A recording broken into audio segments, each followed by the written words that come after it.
Şurada bir boşluk alan gördüm. Oraya doğru gitmek istiyorum şu anda. O da Kapadokya çorak bir bölge. Burada Kapadokya'daki gibi peri bacaları da var. Bana eğer sorarsanız Berna Isparta'yı nasıl buldun diyorsanız, Rum ailelerin çocukları gelip bu otları toplayıp bunun ticaretini yapıyormuş Isparta'da. Evet arkadaşlar, bu şelalenin bir balkonu da var. Biz şu an Osmanlı'dan kalma Çeşnegir Camii'nin önündeyiz. Atina kahvesi içeceğiz. Şöyle işte ondan sonra. Cennet bahçesi gördüğünüz gibi şöyle güzel patikalardan oluşmuş. Psikolojik rahatsızlıklara bile iyi geliyor. Evet. Kalp damarını açar, beyin damarını açar. Biraz üzüldüğümüz noktalar oldu. Burası Türkiye'nin ikinci büyük tatlı gölü. Umarım en kısa zamanda toparlar. Ama şu an sabah saatleri olduğu için her yer kapalı.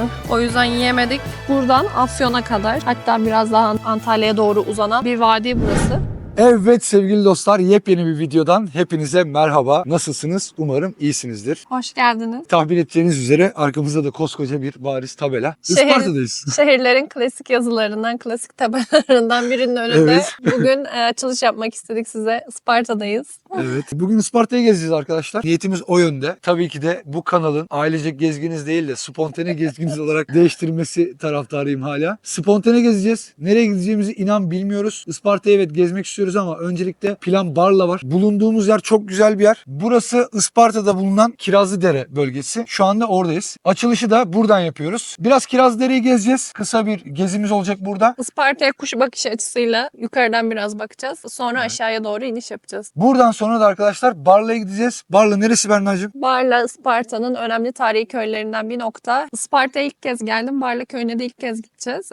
Orada gitmişken oranın tarihinden de bahsederiz. Sen daha Evet. önce gelmiş miydin Hüseyin? Ben geldim. Çok küçükken geldim ya. Isparta'ya da geldim. Barla'ya da çıktım. Çok güzel atmosferi var, doğası var. Önce Kirazlıdere'yi gezelim. Sonrasında bakacağız. Evet arkadaşlar, videoda görüşürüz.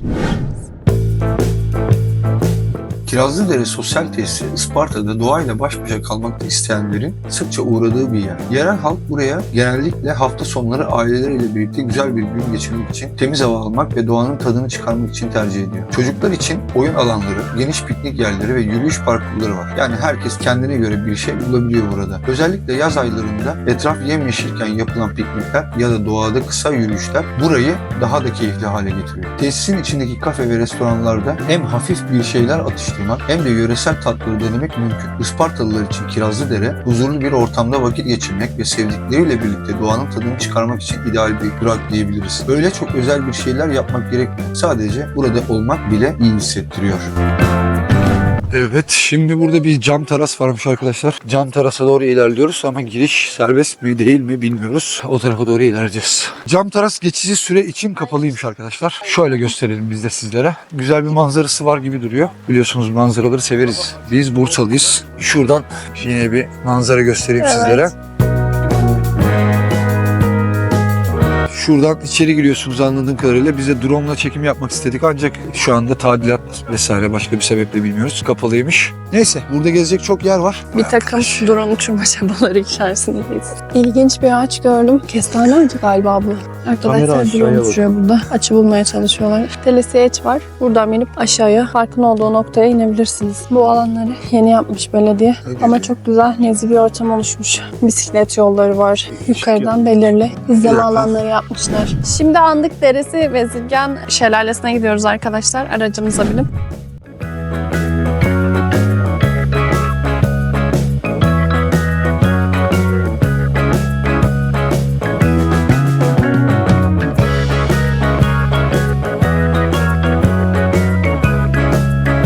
Güzel bir şelale var. Bezirgen Şelalesi. Şimdi oraya doğru gidelim bakalım. Bana eğer sorarsanız Berna Isparta'yı nasıl buldun diyorsanız ben beğendim. Küçük şehirleri seviyoruz. Hem hayat daha kolay hem de zamanı daha iyi değerlendirebiliyoruz küçük şehirlerde. O yüzden Isparta güzel. Tarihi de var. Tarihi noktaları da gelişmiş. Geniş bir tarihe sahip. Ve burası gül şehri olduğu için birçok noktada gül heykelleri bile görebiliyoruz. O bile insanı mutlu ediyor diye düşünüyorum. Şu şekilde şimdi size şelaleyi göstermek istiyorum. Burası arkadaşlar aynı zamanda piknik alanı. Piknik yapabiliyorsunuz ancak tabela yazmışlar oraya dumansız hava sahası diye.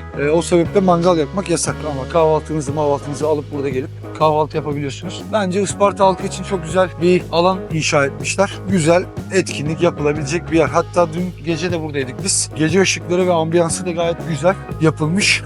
Bu dağların kenarlarından lambalar var. Projektörlerle dağları yansıtmışlar. Böyle yerlerin Türkiye'de genel olarak atıl kalmaması bile güzel. Evet, her yer natural olmak zorunda değil. Zaten bu ülkenin natural çok fazla güzelliği var. Ama bazı yerleri de bu şekilde yapmakta fayda var. Buraya giriş ücretsiz. Herhangi bir ücret ödemiyorsunuz. Yine bir sosyal tesis karşı tarafta gördünüz.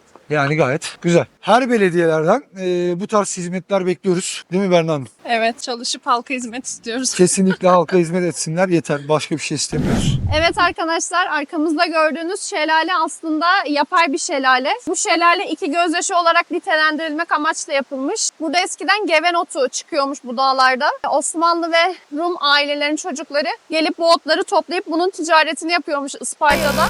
İki atoma. Diyor atoma. Yunanca konuş. Rum ve Osmanlı'dan iki genç birbirine aşık oluyor ama din ayrımı olduğu için evlenmelerine rıza göstermiyorlar. O gençler de buradan intihar ediyorlar. Vay. Onları temsil amaçlı bu şelaleyi de yapmışlar buraya. Kanlıkos Çağlayan hikayesini daha detaylı anlatmak gerekirse, insanlara şifa kaynağı olan geven otu bitkisi 1923 yılına kadar sağlıkta ve eczacılıkta çokça kullanılırmış. Geven otu Andık Deresi'nin iki yakasında Osmanlı Isparta'sında Müslüman, Rum ve Ermeni gençler tarafından toplanır ve Müslüman ile gayrimüslim tüccarlara satılırmış. Bezirgen Pınarı, Yokuşbaşı gibi bölgelerde geven otu toplama işi yaygınmış. Her yıl olduğu gibi 1913 yılı güz aylarında çok sayıda Müslüman, Rum ve Ermeni geven otu toplamak için yeni açılan dere mahallesi Andık Deresi Zambaklı Bezirgen bölgesine gelirlermiş. Geven otu toplayan farklı cemaatlerden gençler zaman zaman Bezirgen Pınarı çevresinde toplanarak hoşça vakit geçirirlermiş. Her üç cemaatten gençlerin neşe içinde yemek yiyip Bezirgen Pınarı'nın şifalı suyundan kana kana içerlermiş. Bu bir gelenekmiş aynı zamanda. Dere mahallesinin Müslüman cemaatinden Bazerganoğlu sülalesinden Berber Mehmet'in oğlu Mustafa'nın gönlü aynı mahallenin Rum cemaati ailelerinden Anastasios kızı Sofia'ya düşer. Sofia da Mustafa'ya aşık olur. Ancak ailelerin rızası olduğu halde Isparta Rum Ortodoks Metropoliti Gerasimos Çentelidis ile Isparta Kadısı adına yardımcısı Hasan Şükrü Efendi farklı cemaatten gençlerin evlenmesine izin vermemiştir. Gençlerin aşkları günden güne büyümüş. Sonunda aşıklar bir gün el ele tutuşup Kanlıkos Tepesi adı verilen tepeye çıkarlar ve uçurumdan atlayarak yaşamlarına son verirler. Isparta Belediyesi tarafından düzenlenen Andık Deresi Zambaklı Bezirgen Vadisi alanındaki Kanlıkos Tepesi'nde bu acıklı tarihi olaydaki birbirini seven iki gencin anısına tepenin en üstüne iki gözlü bir şelale yapmışlar. Evet arkadaşlar, bu şelalenin bir balkonu da var. Suni yapılmış bir balkon. Bu merdivenler vasıtasıyla o balkona çıkıyoruz şimdi. Hadi bakalım. Evet, bu şekilde. Burada da güzel banklar yapmış belediye. Oo, burası çok güzelmiş ya. Oo, bakar mısınız arkadaşlar? Müthiş yapmışlar ya. Gerçekten ilginç. Derecede güzel. Çöp olmasa daha da güzel. Yani insanlar çöplerini atmış. Şurada bir ırmak var akan. Çok güzel ya. Isparta'ya değer katmışlar. Zaten değerli bir ilde daha da güzelleşmiş. Şimdi bu yapılan balkon da şu arkadaşlar. Karşıda gördüğünüz balkon. Hemen üstünden su akıtmışlar böyle. Bir ambiyans vermişler. Doğa, şelale havası.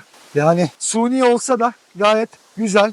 En azından bir dediğim gibi bölgeye değer katmış. Burası bir vadi içinde normalde. Vadiyi de görüyorsunuz zaten. İki dağın arası gibi bir kanyonu anımsatıyor biraz da. Güzel. Evet, şimdi buradan Barla'ya gidiyoruz. Kirazlıdere'den Barla köyüne doğru yola çıktığımızda geniş bozkır arazileri etrafımı sarmaya başlıyor. Yol boyunca görebileceğimiz gül ya da lavanta tarlaları bu mevsimde gözükmese de Isparta'nın kırsal dokusu ve doğal manzarası bizleri eşlik ediyor. En dikkat çekici manzara ise Eğirdir Gölü. Yoldan ilerlerken gölün maviliği ufukta beliriyor ve yol boyunca aralıklı olarak bize göz kırpıyor. Genişliğiyle bilinen bu göl sakin ve huzurlu bir atmosfer sunuyor. Bozkırın sessizliği ve gölün dinginliği adeta zamanı yavaşlatıyor. Evet, şimdi Barla'ya giriş yaptık arkadaşlar.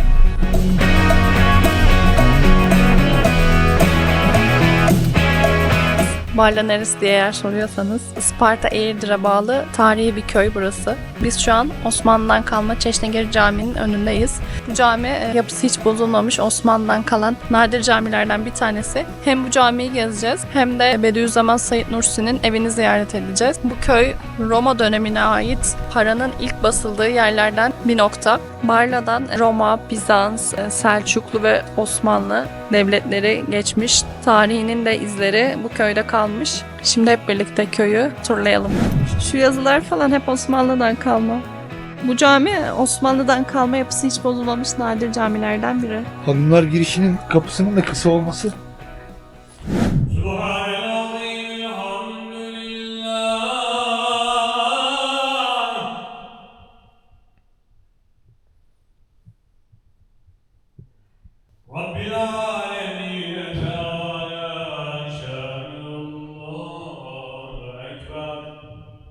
Osmanlı mimarisi tamamen sade, gösterişsiz, olması gerektiği gibi çok güzel bir cami. Tavanları ahşap, küçük, minik bir cami.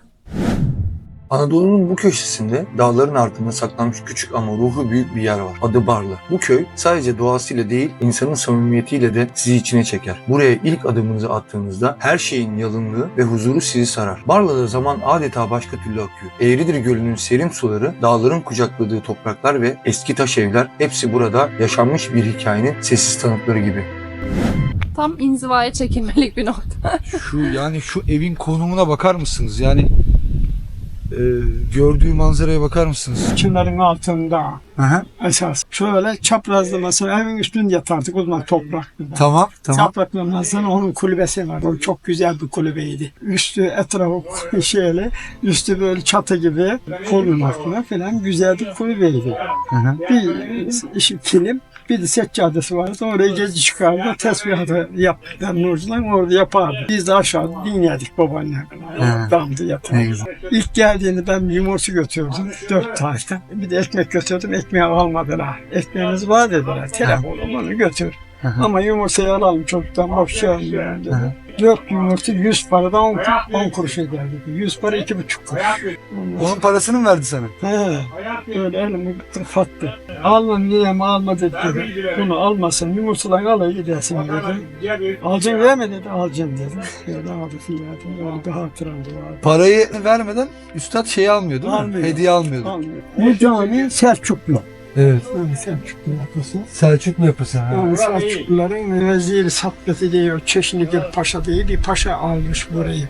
Kiliseymiş de çevirmiş diyorlar. Şu orada da bak bir şeysi vardır, kitabı vardır Osmanlı. He. Osmanlılar yazdırmışlar. Şurada mektep vardı da o Selçukluların. Ne oldu mektebe? Yıkmışlar yani. He. Çok eski bina. Çok eskiden mi yıkılmış? Ya, ahşap bina. Sen tanıyor musun Yok binayı? ben yıkıldığını biliyorum. Ha biliyor. Hı. Öyle orada yazıyor zaten. Ali Selçuklu veziri Saddeti, Çeşnigil Paşa'mış. El-Hak bir düzün hümmetiyle. Yani seçkin düzün. Onun hümmetiyle, onun gayretiyle yapılan binalar var burada. Bu cami, bu okul, aşağıda hamam, Çeşnigil Hamamı diyorlar. Bir köprü falan var. Onun zamanında öyle Selçuklular. Rumlar varmış. Daha 25'te bana. Onları da gördük. Buradan giden Rumlar geri geldiler. Nasıl mübadelede giden bunlar mı? Evet. He, tamam. Niye geri geldi onlar mübadeleden sonra? Memleketine. Allah görmeye diye geldi. Tabii burada Tamam. doğmuş, burada büyümüş. Memleketi görmeye geldi. He. Tamam. Ondan sonra geldi. Filancı sağ mı soruyorlar. O sağ. Mahallede yakın olanlar. Ertesini toplandılar. Evlendi yaptılar. O zaman evladı varmışmış geldi. Şurada ben yatayım. Ya müsaade eder misiniz? Yat istediğin kadar. Şurada oturuyordu. Çıktı geldi Rom. Evet. Şuraya arabayla. İlk geliyormuş ama.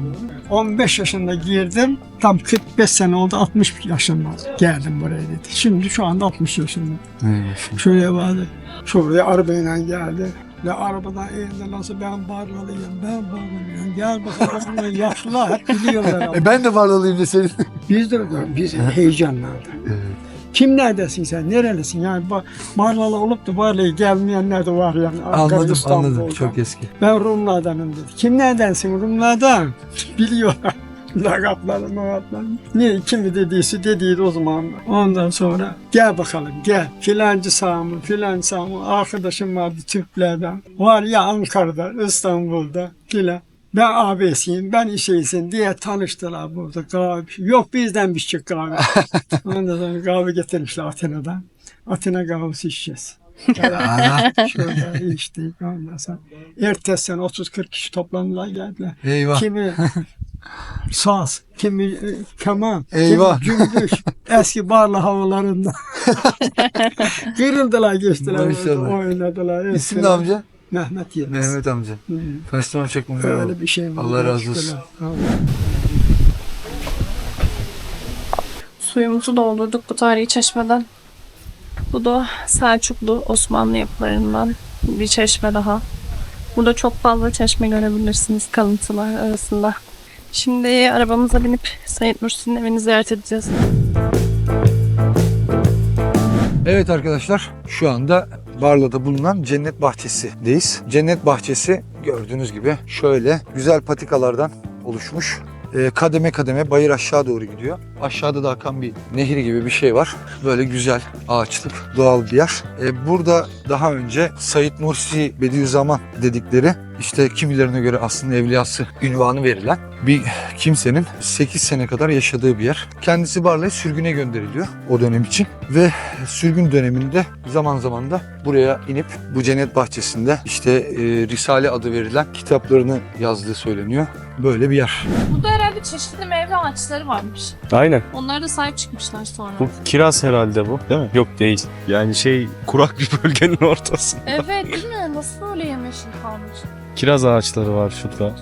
Şurada ayvalar var. Bu hunnap mı? Hunnap mı ne diyorlar ya o ağaçtan galiba. Hinnap'a benziyor da hinnap değil gibi ya bu. Nasıl burası? İlkbaharda her yer çiçek oluyor böyle. Çok daha güzel oluyor da. Damıtma sistemiyle sulanıyor. Her yere ağaçların altlarına hortum çekmişler. Şurada da bir havuz var. Dağ suyu buraya akıyor. Burada birikiyor. Burası dolduğunda da şuradaki gördüğünüz giderden akmaya devam ediyor. Çok güzel mekanmış. 10 numara. Isparta'nın Barla köyündeki Cennet Bahçesi, Bediüzzaman Said Nursi'nin 1926 yılında sürgün edildiği dönemde oluşturduğu önemli bir manevi mekan. Said Nursi burada 8 yıl boyunca Risale-i Nur eserlerinin bir kısmını yazmış ve tefekkür çalışmaları yapmış. Bahçe, adını Bediüzzaman'ın doğa sevgisinden ve bu huzurlu mekanda yaptığı ibadetlerden almış.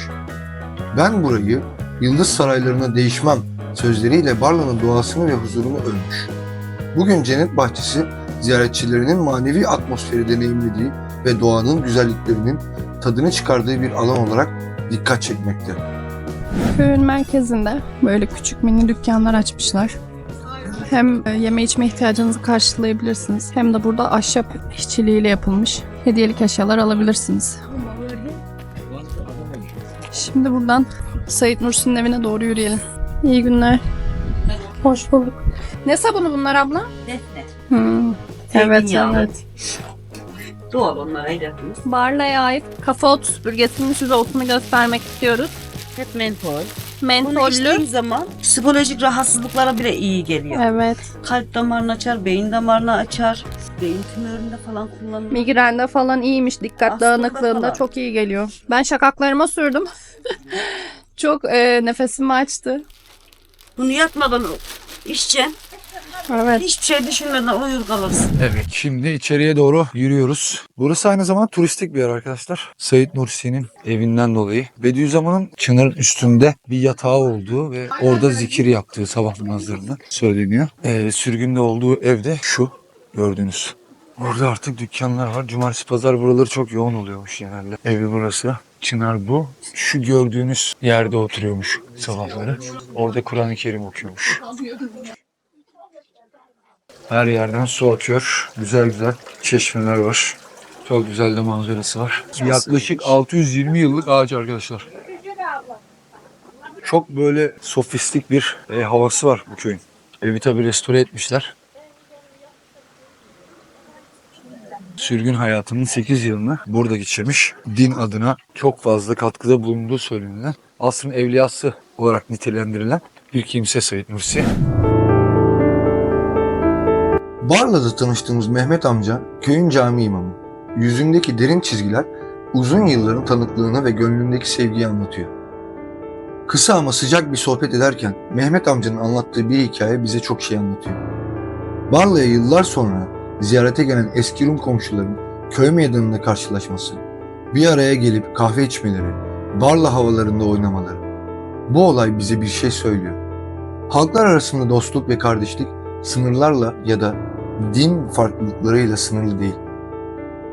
Birlikte gülüp eğlenmek, paylaşmak ve anıları yad etmek insan olmanın özünde yatan değerler.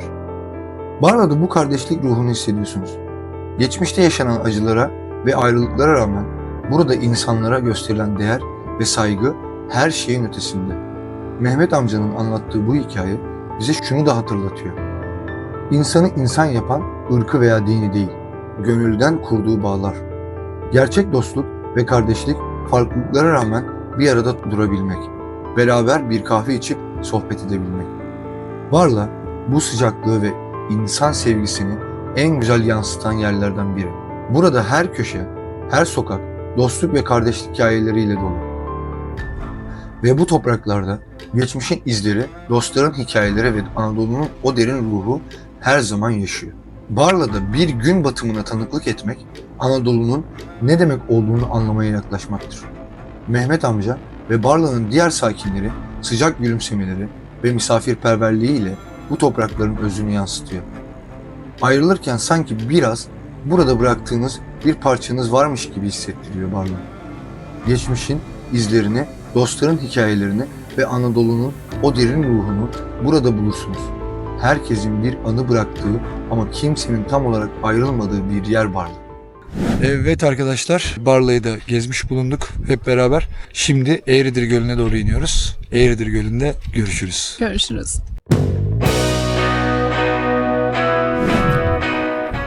Merhaba. Teyze, süpürge otu yağı var mı sende? Sarı kantronun yağı var. Evet. Bu Barla'da vardı da almıştık. Burada da var mı diye sordum. Evet arkadaşlar, bu Akpınar Köyü'nde bir nasıl derler taras, manzara terası. Gayet güzel. Evet sevgili dostlar, ikinci günden yani ertesi günden merhaba. Isparta gezimiz devam ediyor. Şu an neredeyiz Berna? Şu an Akpınar Köyü'ndeyiz. Burası Eğirdir Gölü'nü tepeden yüksek şekilde görebileceğimiz en güzel noktaymış. Bu köye geldik, Eğirdir Gölü'nün manzarasını izledik. Biraz üzüldüğümüz noktalar oldu. Küresel ısınmadan dolayı işte ekosistemin bozulmasıyla çekilen göllerden biri yine Eğirdir Gölü. Burası Türkiye'nin ikinci büyük tatlı gölü. Bu tarz su çekilmelerinin falan yaşanması, ekosistemin bozulması çok kötü bir durum. Umarım en kısa zamanda toparlar. Ayrıca arkadaşlar Eğridir Gölü'nde belli yerlerde barajlaşma oluşturmuş belediyeler. Belli Evet. bölgelerde ve Eğridir'in kendi doğal akan su kaynaklarının önünü kesmişler. Biz yerel halkından öğrendiğimiz bu. Ve her yere göletler kurdukları için suyun kaynağını da çekmişler. Ve uzun zamandır da doğru düzgün kar ve yağmur da yağmaması sebebiyle göl iyice çekilmiş vaziyette şu anda. Normalde derinliği 12-12,5 civarıymış ama şu an 6'ya falan düşmüş derinliği yani. Evet. Yarı yarıya iniş var. Zaten- Umarım kış aylarında yeniden bir yükseklik yaşanır. Umarım. Şimdi Eğirdir'i gezeceğiz arkadaşlar. Merkeze falan inmeyeceğiz. Artık dönüş yoluna girmemiz gerekiyor. Burayı da gezip artık dönüş yoluna doğru devam edeceğiz. Videoda görüşmeye devam ediyoruz. Gördüğün manzara var ya karşıda. Evet. Buradan böyle deniz gibi görünüyor. Şuraya kadar falan çekilmiş durumda. Tahinli şekerli katmer arkadaşlar. Buranın meşhur katmerlerinden biri. Burada da gözlemelerimiz var.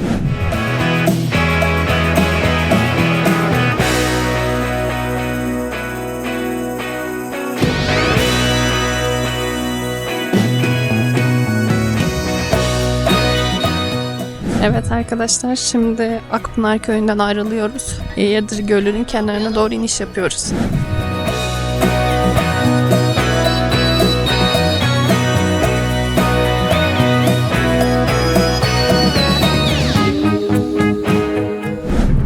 Evet, şu an Eğirdir Göl kenarından Isparta merkeze doğru gidiyoruz. Civarını pek fazla gezemedik. Fazla vaktimiz kalmadığı için ilerideki Yeşilada'ya falan gitmek istiyorduk ama yolumuz uzun olduğu için kaç işimiz de var. O yüzden durmayacağız. Bir dahaki sefere diyelim. Merhaba. Tuğsem nasılsın? İyiyim sen? Tuğsem'i görüyor musunuz ne kadar güzel bir kız? Ona bir maşallah alırız. Yorumlara yazın.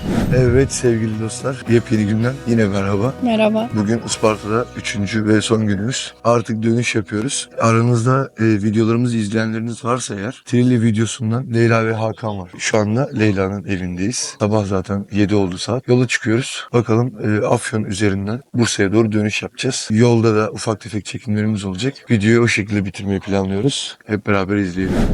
Evet arkadaşlar, şimdi Afyonkarahisar'a geldik. Bakalım, eğer açıksa bir sucuk döner yemek istiyoruz. Saat 9'u 20 geçiyor şu anda. Nasibimiz varsa yiyeceğiz. Evet, sabah sabah döner sucuk yiyeceğiz.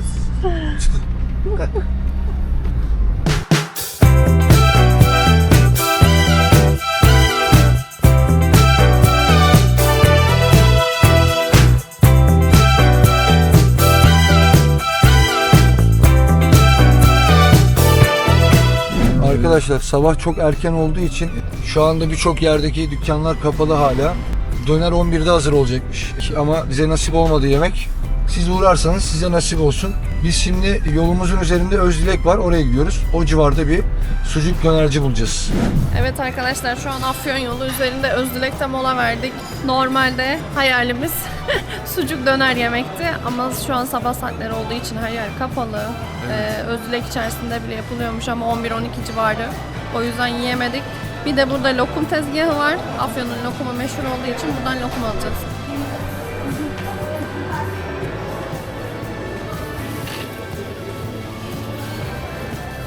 Evet arkadaşlar, lokumlarımızı aldık. Burada bir yemek yiyeceğiz. Yemek yedikten sonra yola çıkacağız. Planımızda Frigya Vadisi'ne gitmek var. Frigya Vadisi'nde görüşürüz. Görüşürüz.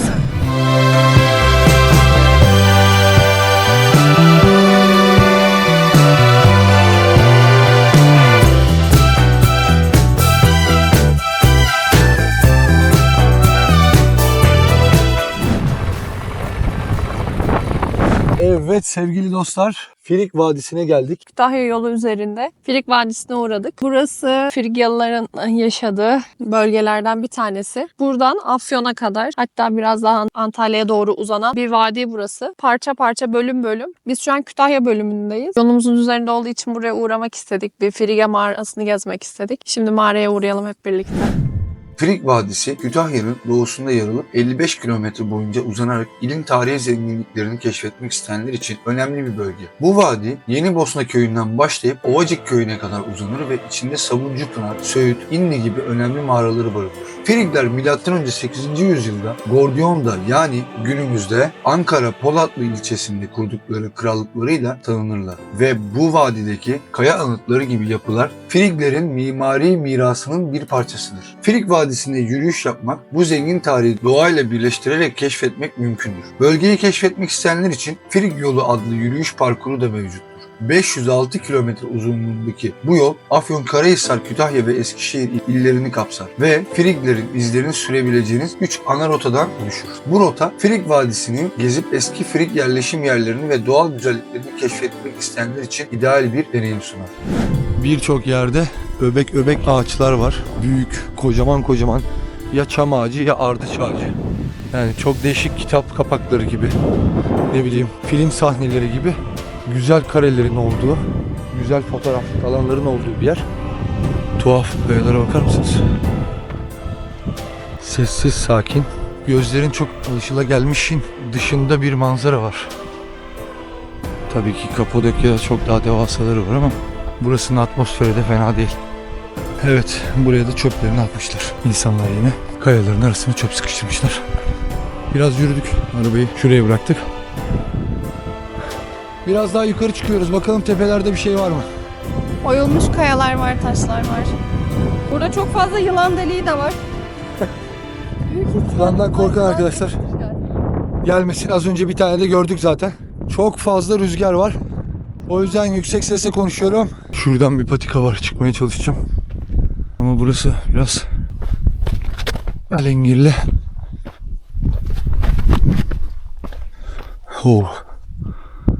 Şurada bir boşluk alan gördüm. Oraya doğru gitmek istiyorum şu anda.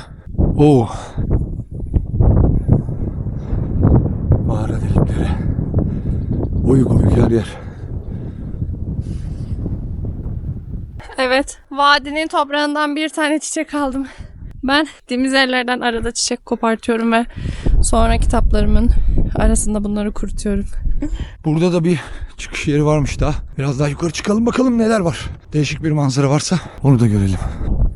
Evet arkadaşlar, bahsetmek istediğim bir konu daha var. O da Kapadokya çorak bir bölge. Burada Kapadokya'daki gibi peri bacaları da var. Fakat burada iğneli çam ağaçları da var. Çorak bir bölge değil. Bu mağaranın çevresi iğneli çam ağaçları kaplı. Çok böyle çorak bir alanmış gibi hayal etmenize gerek yok. Evet, öbek öbek çok büyük ardıç ağaçları da var. Evet. Ufak ufak göletler de var şu karşıda gördüğünüz yerlerde.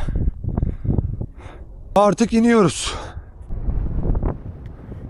Evet sevgili dostlar, bir videonun daha sonuna gelmiş bulunmaktayız. Bursa'dan başlayan yolculuğumuz Isparta, ardından Barla, ardından Eğridir olmak üzere birçok yeri gezdik hep beraber. Ufak ufak turlar oldu. Kapsamlı gezi yapmadık bu videomuzda. Çünkü belli bir sebep için gelmiştik Isparta'ya. Biraz da gezmek istedik. Evet, Frige Vadisi'ni de beğenmişseniz ne mutlu bize. Biz beğendik şahsen. Bizi buraya kadar izlediğiniz için hepinize çok teşekkür ederiz. Bir sonraki videoda görüşmek üzere. Hoşça kalın. Kanala abone olmayı unutmayın ve videoları beğendiyseniz beğen butonuna basmayı unutmayın. Yorum da yapın. Görüşürüz.